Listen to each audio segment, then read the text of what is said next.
The fishing news is brought to you by Interlux Marine Paint, Fanatics of Ocean City, Maxima Fishing Line, and Okuma. I'm Jim Hutchinson with the New Jersey, Delaware Bay edition of the Fisherman magazine here at Surf City Bait and Tackle on Long Beach Island, where I'm checking in. They're telling me that bloodworms and clams are what's moving out of the shop right now. Folks up on the open beaches looking for kingfish. It's definitely the way to go in the summer. Of course, what would it be in summer without big summer flounder catches? We've got a monster on this week's edition. Of course, Ryan Marcus traveled from Staten Island all the way up to Hyannis, Massachusetts for that monster 14-pound barn door. He caught that fish on a bucktail with a 6-inch Gulp grub. Keep that in mind, because that is the important consideration now as we're working throughout the region to get onto that deep structure, the reef structure in the deep waters. To try to get that skunk off myself, I traveled and did a little trip with the folks from Tsunami Tackle. Jerry Gomber from Tsunami Tackle was introducing me to some of these great new products they've got coming out at the end of the year. Fishing with he and Al Ristori and John DeBona from the Fisherman magazine with Captain Erwin Heinrich of Scales and Tails. He runs out of the Twin Lights Marina up there in the Highlands. We headed out east, going to some of the deeper water structure, some of the rocks and wrecks. This stuff is great. This new stuff from Tsunami. Slim wave rods, light tackle, extraordinarily light. They tell me that's going to be available at the beginning of the year. We didn't break anything, so that's good. And also the new Tsunami Shield, which is a great new spinning outfit, great new spinning reel. It's got a lot of the watertight seals on there and everything. Anyway, that's going to be available later on this year. But this equipment was great for these fluke in the deep water. 5 to 7 pounders we were able to hit. And again, like Ryan found fishing up in Hyannis, it was bucktails with those big 6-inch Gulp curly tails, those grubs. Definitely the way to go.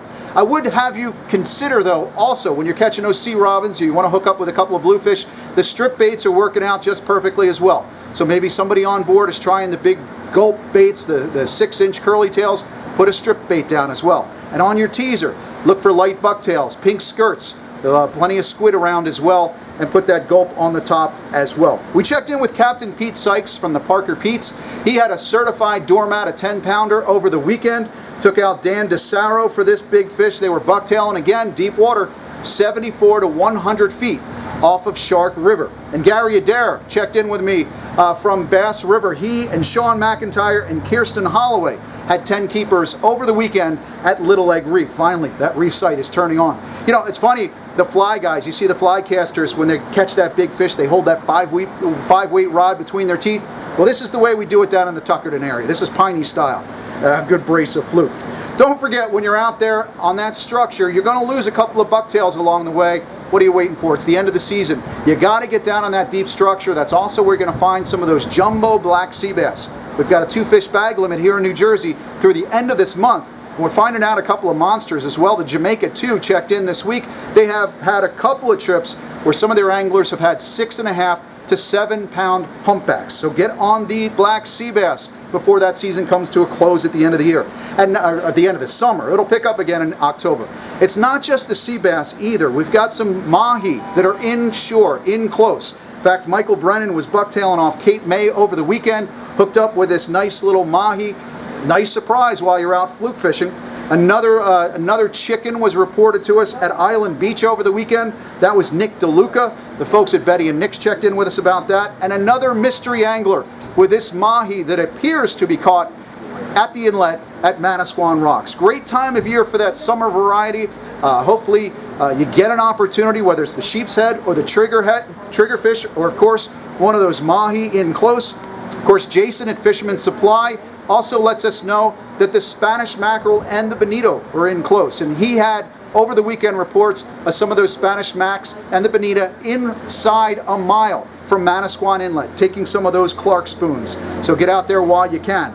And we've also still got some good weakfish bycatches, if you will, 1-fish bag limit. I don't know how many people are actually targeting weakfish. I know Captain Dave of the High Flyer likes targeting them. He put on Doug Cromwell. He was of Howell, casting in at 17-inch weakfish. Good sign.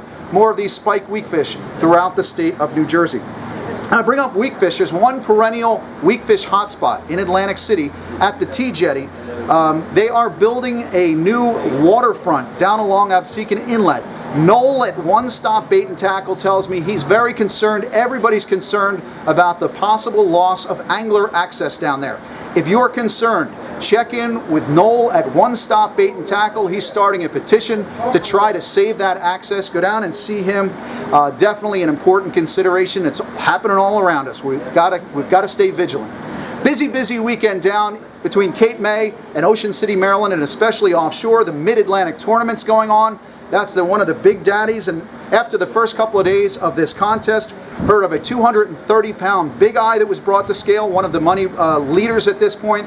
Also a 77-pound white marlin, another one at the top of the leaderboard. Speaking of white marlin, remember that big white marlin we talked about last week at the White Marlin Open? That $2.8 million fish, it turns out, was DQ'd. I'm not exactly sure why. We don't have all the details, but we remember the hubris, the guys who had that big eye, and the $770,000 in cash for that big eye.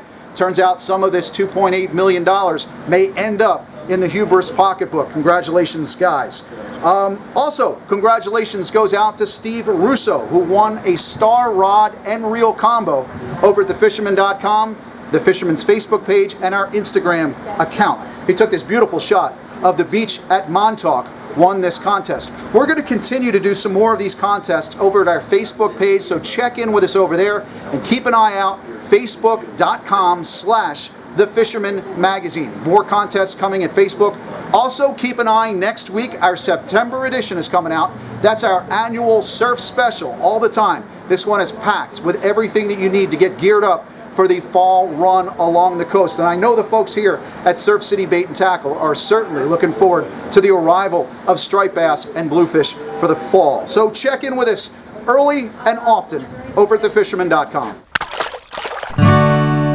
The fishing news is brought to you by Intellux Marine Paint, Fanatics of Ocean City, Maxima Fishing Line, and Okuma.